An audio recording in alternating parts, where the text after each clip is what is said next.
নমস্কার। 2025-এর জানুয়ারিতে যখন থেকে আমেরিকার প্রেসিডেন্ট হিসেবে ডোনাল্ড ট্রাম্প শপথ নিয়েছেন, তখন থেকে কিন্তু gold and silver price excessively বেড়ে গেছে।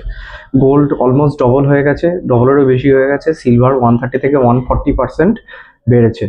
তো এই ধরনের গ্রোথ, এই ধরনের দাম বাড়া অনেকেই ধারণা করছে তাহলে কি নেক্সট বিগ থিং এই gold silver? Next big thing আমরা টাকা রোজগার করব, আমরা টাকা ইনভেস্ট করে বেশি রিটার্ন পাবো, তাহলে কি এই মেটালে, প্রেশাস মেটাল গোল্ড বা সিলভারে স্টক মার্কেট তাহলে কি আর হবে না? স্টক মার্কেট তাহলে কি আর বাড়বে না? তো এইটা কিন্তু সবার মধ্যেই এটা এরকম একটা ধারণা তৈরি হয়েছে। দেখুন, লাস্ট এক বছরে তো stock market negative return, stock market কোনো রিটার্নই দেয়নি, পুরো বিয়ারিশ ফেজে চলছে স্টক মার্কেট, প্রচুর ভোলাটাইল, যতটুকু বাড়ছে ততটুকু কমে যাচ্ছে। আর কোম্পানির রেজাল্ট দারুণ করলে পরেও কোম্পানির কিন্তু স্টক প্রাইস বাড়ছে না। তো এটা একদম এক্সট্রিম বিয়ারিশ ফেস, এরকম স্টক মার্কেটে চলতেই থাকে এবং লোকজনের মধ্যে আরো বেশি পরিমাণে এই ধারণা জন্মাচ্ছে যে গোল্ড এবং সিলভারে রাখলে পরেই আমাদের বেশি পরিমাণে টাকা রিটার্ন আসবে।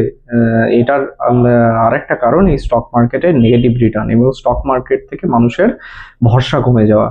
তো এইটা আমি আজকে একটু অ্যানালিসিস করব যে মানে গোল্ড অ্যান্ড সিলভারে আমরা কতটা লাভ করতে পারি। দেখুন, গোল্ড চিরকালই একটা গুড ইনভেস্টমেন্ট।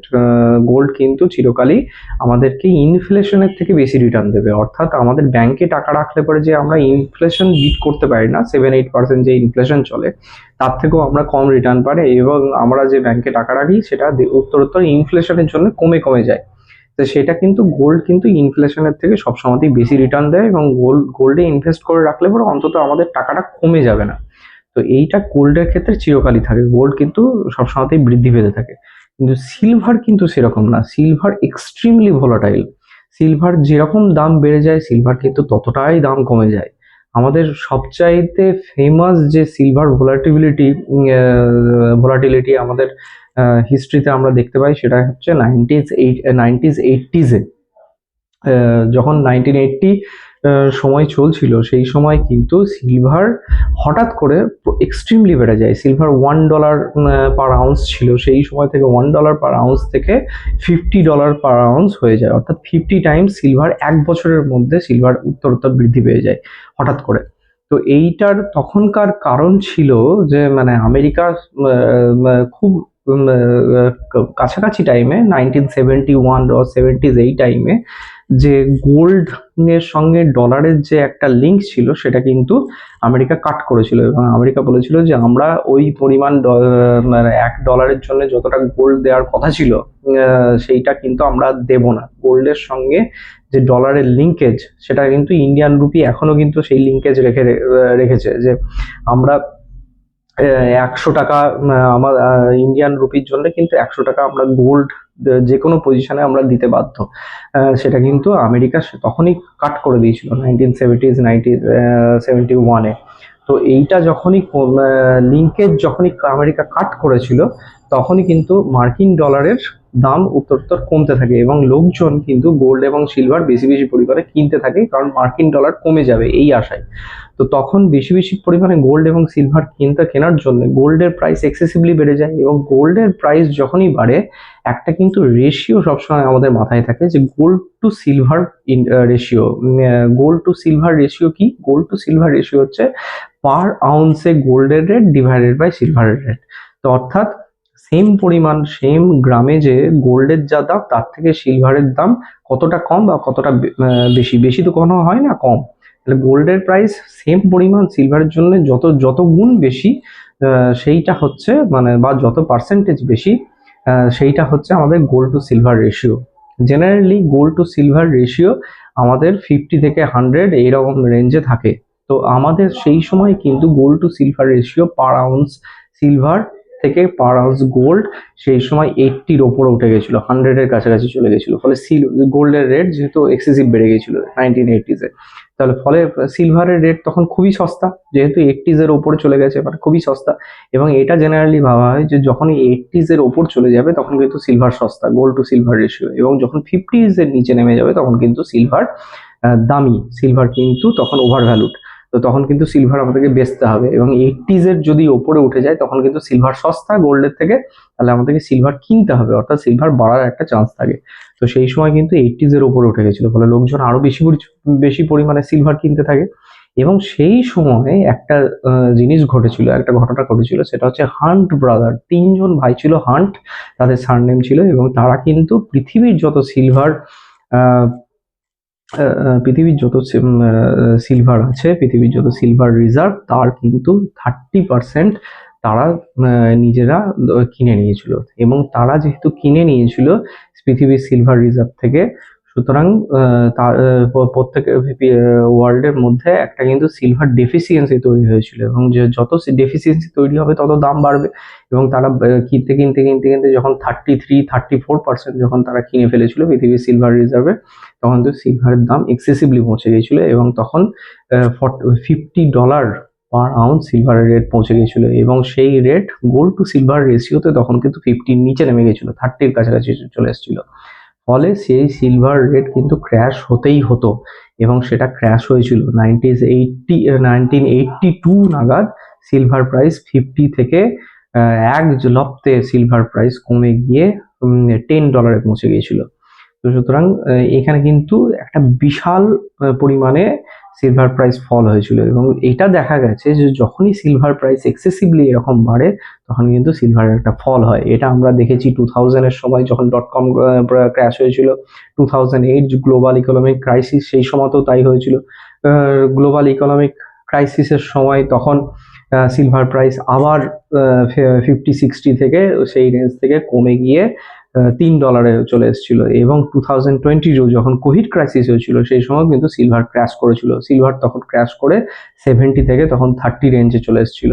এবং এই সময় কিন্তু সিলভারের রেট 90s এর কাছাকাছি চলে গেছে, $90 পার আউন্স এইরকম রেঞ্জে চলছে। এবং এই মুহূর্তে গোল্ড টু সিলভার রেশিও যদি আমরা বিচার করি তাহলে কিন্তু 60-এর নিচে, অর্থাৎ কিন্তু সিলভার প্রায় ওভার ভ্যালু হওয়ার দোরগোড়ায়। মানে সেইটা কিন্তু যদি গোল্ডের রেট এখনো বাড়তে থাকে তাহলে সিলভারের যে 60 থেকে যে নিচে গোল্ড টু সিলভার রেশিও, তাহলে সেটা আরো একটু বাড়বে। তো তখন কিন্তু সিলভার আর একটু আন্ডার ভ্যালুড হবে। কিন্তু গোল্ডের রেট যদি ফিক্স থাকে এবং সিলভারের রেট এইভাবেই যদি বাড়তে থাকে, তাহলে এইটা গোল্ড টু সিলভার রেশিও কিন্তু তখন 50s এর কাছাকাছি চলে আসবে, এবং 50 কিন্তু একটা খুব ক্রিটিক্যাল ভ্যালু। তখন কিন্তু সিলভারের রেট ফল করার চান্স থাকবে, এবং তখন যখন ফল করবে তখন কিন্তু এক্সট্রিমলি ফল করবে, 70-80% পড়ে যাবে।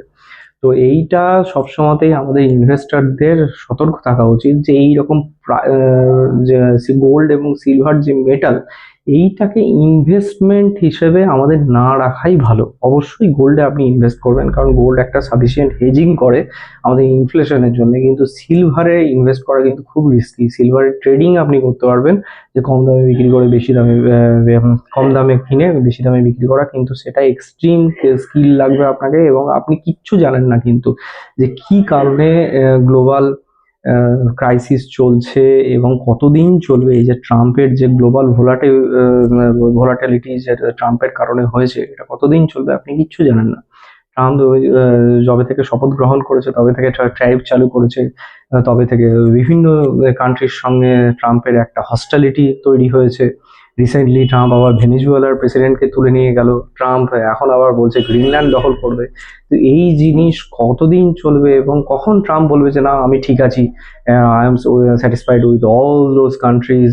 এবং ট্রাম্প কিন্তু আগের টেনিওরও আমরা দেখতে পেয়েছি ট্রাম্প কিন্তু ভীষণ হুইমসিক্যাল, ট্রাম্পকে কেউ চিনতে পারে না, এবং কি করবে না করবে কেউ প্রেডিক্ট করতে পারে না।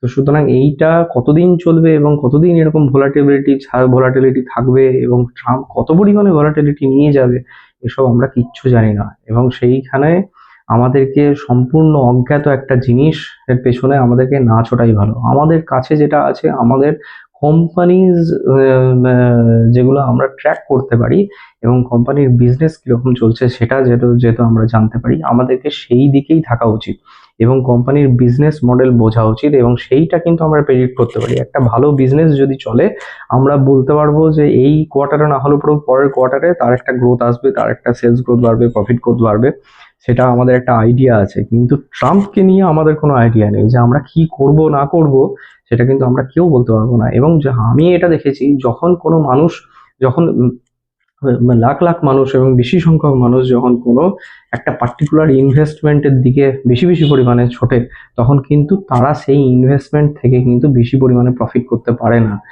গোল্ড এবং সিলভার সবাই যেরকম ছুটছে এবং গোল্ড এবং সিলভার কিনছে, আমার ধারণা যে এইভাবে কিন্তু তারা মানে খুব বেশি পরিমাণে তাদের ভ্যালু জেনারেটেড হবে না, বেশি পরিমাণে প্রফিট পাবে না, তারা ওয়েলথ বেশি পরিমাণে ক্রিয়েট করতে পারবে না।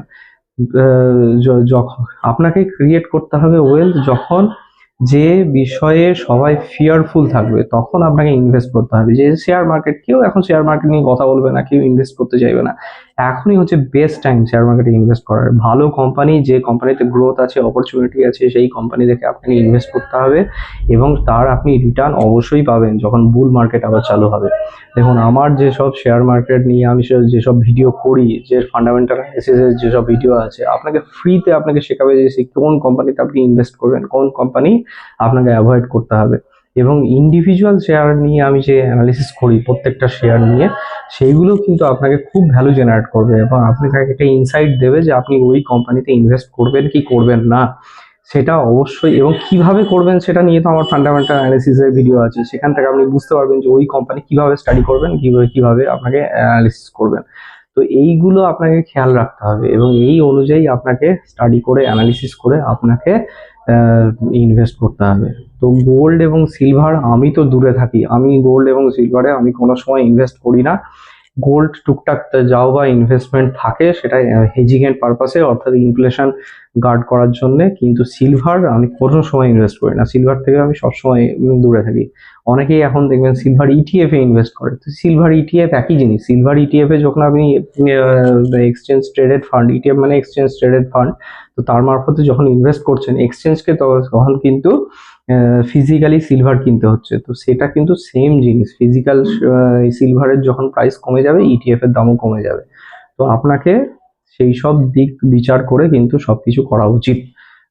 তো এই আমি একটা, আজকে আমার মনে হলো যে এটা একটা ভিডিও করা দরকার। গোল্ড এবং সিলভার প্রাইস নিয়ে যেরকম সবাই মানে এত হাইপ ক্রিয়েট করছে, গোল্ড এবং সিলভার প্রাইস এত বেড়ে গেল, দ্বিগুণ হয়ে গেল, 140% বেড়ে গেল সিলভার। তো এইগুলো কিন্তু বেশি দিনের জন্য নয়, এগুলো কিন্তু খুব তাড়াতাড়ি দেখবেন এটা কিন্তু ফলও করবে। সিলভার প্রাইস তো বেশি পরিমাণে ফল করবে। সিলভার ভোলাটিলিটি সিলভারের প্রচন্ড বেশি থাকে। অনেকে আবার বলবে সিলভারের তো একটা ইউসেজ আছে, গোল্ডের যেরকম কোনো ইউসেজ নেই, সিলভারের তো একটা ইন্ডাস্ট্রিয়াল ইউসেজ আছে। ইভি বা আমাদের সোলার প্যানেল, রিনিউয়েবল সেক্টর, এই সমস্ত সেক্টরে সিলভারের ইন্ডাস্ট্রিয়াল ইউসেজ আছে। চিপ যখন তৈরি হয়, সেমিকন্ডাক্টর চিপ তৈরি হয়, তখন সিলভার পেস্ট চিপকে একটা প্যাকেজের সঙ্গে যুক্ত করে, কারণ সিলভার হচ্ছে হাই কন্ডাক্টিভ একটা material, both in terms of electricity এবং থার্মাল কন্ডাক্টিভিটি। তো এইগুলো সিলভারের একটা ইন্ডাস্ট্রিয়াল ইউসেজ আছে। অনেকের ধারণা যে সেই ইন্ডাস্ট্রিয়াল ইউসেজের জন্য সিলভার দাম বাড়বে, এটা কখনোই হয় না। কোনো ইন্ডাস্ট্রি চাইবে না যে সিলভারের প্রাইস এক্সট্রিমলি পৌঁছে যায়, তাহলে তো ইন্ডাস্ট্রি উঠে যাবে। তো ইন্ডাস্ট্রি চাইবে যে সিলভারের প্রাইস কম থাকুক, ইন্ডাস্ট্রিয়াল ইউসেজ আছে বলে। এই কারণে সিলভার প্রাইস সবসময় ওই রকম উপরে উঠে গিয়ে আবার নিচে নেমে যায়, যেটা গোল্ডের ক্ষেত্রে হয় না, কারণ গোল্ডের ক্ষেত্রে কোনো ইন্ডাস্ট্রি ইউসেজ নেই। সেই কারণে গোল্ডের প্রাইস একবার যখন উঠে যায় তখন কিন্তু খুব একটা নামে না। সিলভার প্রাইসের ক্ষেত্রে কিন্তু উঠে যায় আবার নেমেও যাবে, কারণ ইন্ডাস্ট্রি চাইবে যে অত দামি আমি সিলভার কিনতে পাচ্ছি না, আমাকে কমাতে হবে দাম, তবেই আমাদের ইন্ডাস্ট্রি চলবে। চায়নার, আপনি কি মনে হয় যে চায়না এখন ইভি সেক্টরে বা রিনিউয়েবল সেক্টরে চায়না হচ্ছে মার্কেট লিডার? তো চায়না কি চাইবে যে সিলভারের দাম এক্সট্রিমলি পৌঁছে যাক? চায়নার নিজস্ব কোনো সিলভার ভান্ডার নেই। সিলভার ভান্ডার ম্যাক্সিমাম আছে, সিলভার রিজার্ভ আছে মেক্সিকো। মেক্সিকো থেকে চায়না সিলভার নিয়ে যায় এবং চায়না সেটাকে রিফাইন করে সেটাকে তাদের ইন্ডাস্ট্রিতে ইউজ করে। চায়না কি চাইবে যে সিলভারের দাম অত বেড়ে যাক, যাতে আমাদের ইন্ডাস্ট্রি বন্ধ হয়ে যায়? তো এটা সবসময় কিন্তু ইন্ডাস্ট্রি চাইবে যে সিলভারের দাম কম থাকুক। তো এক্সট্রিম যেহেতু পৌঁছে গেছে, এখন গোল্ড টু সিলভার রেশিও 60-র কাছাকাছি চলছে, 60 থেকে নিচে। এটা দেখবেন যখনই 50-র কাছে চলে যাবে তখন আবার সিলভার রেট কমে যাবে এবং এই যে রেশিওটাকে তখন 80-র কাছে আবার নিয়ে যাবে, অর্থাৎ গোল্ডের থেকে সিলভারের দাম 80 টাইমস নিচে থাকবে। তো এইটা কিন্তু চলতে থাকবে। এগুলো হচ্ছে সাইক্লিক ইনভেস্টমেন্ট। কমোডিটি খুব রিস্কি এবং কমোডিটি সাইক্লিক ইনভেস্টমেন্ট। এসব থেকে আমাদেরকে দূরে থাকাই উচিত, এবং এটা প্রেডিক্টেবল নয়। আপনি এখন যদি একটা কোম্পানির গ্রোথ দেখেন, একটা কোম্পানির ভালো রেজাল্ট দেখেন, আপনি কিন্তু প্রেডিক্ট করতে পারবেন যে একটা কোয়ার্টারে না হলেও পুরো 2-3টে কোয়ার্টারের পর কিন্তু সেই কোম্পানির শেয়ার প্রাইস বাড়তে পারে, যেটা সিলভার বা গোল্ডের ক্ষেত্রে আপনি সেটা পারবেন না। গোল্ডের ক্ষেত্রে যদিও বা পারেন যে ইনফ্লেশনের থেকে তো অন্তত বেশি বেশি রিটার্ন দেবে, সিলভারের ক্ষেত্রে একদমই পারবেন না। এবং সিলভারে যে ফেল করেছে সে কিন্তু এক্সট্রিম পর্যায়ে ফেল করেছে। যখন 1980s এর হাই থেকে 82-তে আবার 50 থেকে $1 নেমে এলো, 50 থেকে $10 নেমে এলো, তো সেই তারপর থেকে কিন্তু 80 থেকে 2000, এই 20 বছর কিন্তু সিলভার ওই $10 থেকে $3 সিলভার ট্রেড করেছে। তারপরে 2000-এ আবার বেড়েছে, আবার কমে গেছে, এবং 2008 অব্দি সিলভার ঠান্ডা থেকেছে। এবং তারপরে যখন 2020-তে আবার বাড়লো, 20-তে আবার কমলো, সেই 2008 থেকে 2020 অব্দি সিলভার ঠান্ডা থেকেছে, মানে যেটা কমে গেছে সেই কমা রেটেই থেকেছে। তো এই রকম কিন্তু সিলভারের 10-20 বছর ধরে সিলভারের কোনো গ্রোথ হয় না, এবং যখন বেড়ে যায় তার 1-2 বছরের মধ্যেই সিলভার আবার ফল করে এবং সেই রেটে আবার 10 বছর 12 বছর কাটিয়ে দেয়। তো সুতরাং আপনি টাকা রেখে যদি হাই ভ্যালুতে কিনে, যদি আপনার কোনোভাবে টাকা সেটা ইনভেস্টমেন্ট ফেল করে, আপনার সে টাকা যদি কমে যায়, 100 থেকে যদি সেটা কমে গিয়ে 10 হয়ে যায়, যদি আপনার 90% টাকা ওয়াইপ আউট হয়ে যায় সিলভারের জন্য, আপনি কিন্তু বছরের পর বছর লেগে যাবে, 10-20 বছর লেগে যাবে আপনার সেই টাকা আবার উদ্ধার করতে। সুতরাং খুব সাবধানে আপনার গোল্ড বা সিলভার দেখুন, এবং আমি তো বলবো যে অ্যাভয়েডই করুন, এবং স্টকে ইনভেস্ট করুন। স্টক আপনি স্টাডি করুন এবং ভালো কোম্পানি দেখে আপনি ইনভেস্ট করুন। এই গেল আমার আজকের ভিডিও। Thank you.